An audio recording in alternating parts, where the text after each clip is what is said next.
The apparent assassination of General Kirillov is the most significant since the war began, and it happened just 4 miles from the Kremlin. But it's not the first time. In July, a Moscow car bomb targeted a military intelligence GRU officer and his wife, severely injuring them both. Russia blamed Ukraine, probably rightly.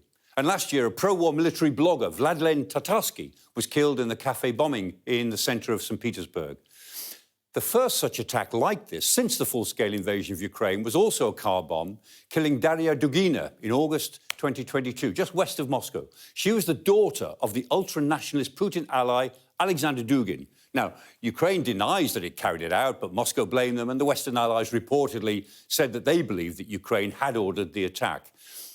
What makes Kirillov's assassination so significant is what it tells us about the way the war is going and where it might go in the coming months.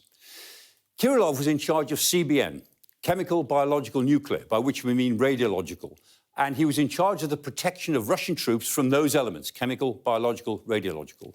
But his role went far beyond that. His actual behaviour was that he was involved in the planning of chemical warfare in Syria, and he's had a great deal to do, and that's what the British government think, with chemical warfare all the way around the front in Ukraine. The K-51 gas grenade, a grenade that carries CS gas, but in some cases in lethal concentrations, is ubiquitous all along the front. It's used all the time. And there have been traces of sarin and cyanide in a number of chemical attacks. The Ukrainians have said that about 5,000 attacks have taken place. Western analysts say that might be a slight exaggeration, but the number is more or less credible.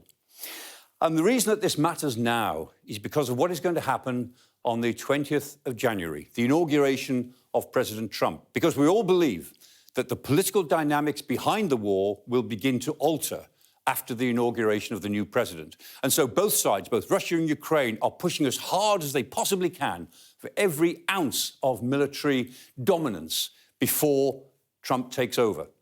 And what the Ukrainians are doing, they're sending a message, not just to the Russians, but to the rest of the world, that we are fighting for our lives and we'll do whatever it takes. And if assassinations, which technically are terrorist, if that's what it takes, that's what we will do. That's the message to the incoming president.